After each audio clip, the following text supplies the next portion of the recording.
Channel 91 ന്യൂസിലേക്ക് സ്വാഗതം. സിദ്ധാർത്ഥനെയും നമ്മൾ മറന്നു തുടങ്ങിയിരിക്കുന്നു. മനഃപൂർവ്വമല്ല, ഓരോ ദിവസവും പുലരുന്നത് സിദ്ധാർത്ഥന്റെ കൊലപാതകത്തെക്കാൾ ക്രൂരമായ മറ്റ് കുറ്റകൃത്യങ്ങളുടെ കഥകൾ അറിയിച്ചുകൊണ്ടാണ്. നമ്മുടെ നാട് അങ്ങനെ ഗതികെട്ടു പോയിരിക്കുന്നു. ഇവിടുത്തെ രാഷ്ട്രീയത്തെ, പോലീസ് സംവിധാനത്തെ, ഗവൺമെന്റ് ഓഫീസുകളെ എന്ന് വേണ്ട പൊതുജനത്തിന് ആരെയും വിശ്വാസമില്ലാത്ത വണ്ണം നമ്മുടെ നാട്ടിലെ വ്യവസ്ഥിതി ജീർണിച്ചു പോയി. ഈ നെറികെട്ട പ്രവർത്തികളാൽ ഗതികെട്ട് പ്രകൃതി പോലും വെന്തുരുകുന്നു. പൂക്കോട് വെറ്റിനറി സർവകലാശാല വിദ്യാർത്ഥിയായിരുന്ന സിദ്ധാർത്ഥന്റെ ദുരൂഹ മരണത്തിന് പിന്നിലെ കൊടും ക്രൂരതകളെ കുറിച്ചുള്ള സത്യങ്ങൾ CBI പുറത്തുവിട്ടിരിക്കുന്നു. മനുഷ്യർക്ക് ഇത്രയും ക്രൂരത തന്റെ സഹജീവിയോട് ചെയ്യാൻ സാധിക്കുമോ? ഒരിക്കലുമില്ല. ഈ കേസിലെ പ്രതികളായ SFI പ്രവർത്തകരെ നമുക്കൊരിക്കലും മനുഷ്യഗണത്തിൽ പെടുത്താൻ സാധിക്കുകയില്ല.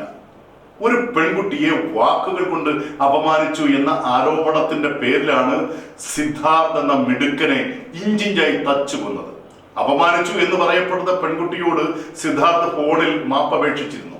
അതല്ലെങ്കിൽ തന്നെ വിദ്യാർത്ഥികളുടെ ഇടയിലുള്ള ഇത്തരം ഒരു ചെറിയ കാര്യത്തിന് ഒരു പാവം വിദ്യാർത്ഥിയുടെ ജീവൻ എടുക്കണോ?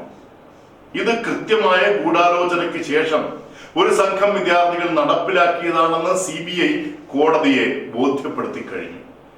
2 ദിവസങ്ങൾ നീണ്ടുനിന്ന കൊടിയ മർദ്ദനം, നഗ്നനാക്കി അപമാനിക്കൽ, പ്രാകൃത രാജ്യങ്ങളിൽ കൊടും ഭീകരവാദികൾ പോലും ചെയ്യാത്ത അത്രയും വലിയ ക്രൂരത, ലെതർ ബെൽറ്റ് കൊണ്ടും കേബിൾ കൊണ്ടും ശരീരമാസകലം തലങ്ങും വിലങ്ങും സംഘം ചേർന്ന് മർദ്ദിക്കുക, അടിവസ്ത്രം മാത്രം ധരിക്കാൻ അനുവദിച്ച് ഹോസ്റ്റൽ മുഴുവൻ നടത്തിക്കുകയും മുട്ടിൽ ഇഴഞ്ഞു നടക്കുവാൻ വേണ്ടി മർദ്ദിച്ച് അവശനാക്കുകയും ചെയ്യുക, ഭക്ഷണം എന്തിന് കുടിവെള്ളം പോലും നൽകാതിരിക്കുക, മറ്റു ഹോസ്റ്റൽ വിദ്യാർത്ഥികളെ മുഴുവൻ വിളിച്ചു വരുത്തി അവരുടെ നടുവിൽ വെച്ച് പരസ്യ കുറ്റവിചാരണ നടത്തുക.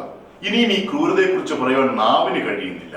എന്തായാലും സിദ്ധാർത്ഥിനെതിരെ ഇത്തരം മൃഗീയത കാട്ടിയ ക്രൂരന്മാരെ വീട്ടുകാർ, മാതാപിതാക്കൾ ആദ്യം തള്ളിപ്പറയണം. ഇത് ഞങ്ങളുടെ മക്കളല്ല എന്ന് പറയാനുള്ള ദയയെങ്കിലും ഈ കൊടും കുറ്റവാളികളുടെ മാതാപിതാക്കൾ കാട്ടണം.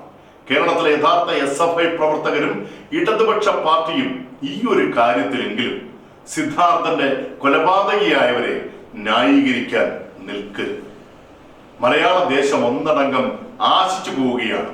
സിദ്ധാർത്ഥ എന്ന വിദ്യാർത്ഥിയെ ഇത്രയധികം പീഡിപ്പിച്ച് കൊന്നവർക്ക് തൂക്കുകയർ തന്നെ കിട്ടണമെന്ന്. കാരണം ഇനി ഇത്തരം ഒരു നരബലി നമ്മുടെ നാട്ടിൽ അനുവദിക്കാൻ പാടില്ല. News desk, channel 91.